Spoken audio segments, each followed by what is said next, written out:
La dame du Mont Loura.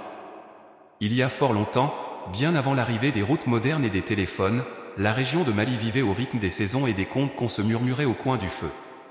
Le Mont Loura, haut et majestueux, dominait le paysage.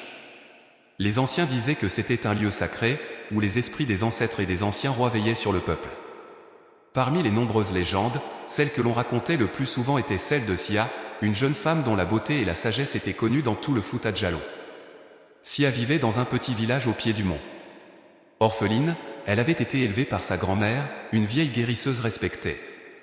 Un jour, un puissant chef venu de loin, avide de pouvoir, entendit parler de Sia et décida de la prendre pour épouse. Mais la jeune femme refusa. Elle aimait un simple berger nommé Fodé, et elle ne voulait pas être traitée comme un trophée. Furieux, le chef déclara la guerre au village. Alors que le danger approchait, Sia pria les esprits du mont Loura. Elle gravit seule la montagne, s'agenouilla au sommet et supplia le ciel de protéger son peuple, quitte à se sacrifier. La légende dit que ce soir-là, un éclair frappa la montagne, et Sia fut transformée en pierre, son visage tourné vers le ciel.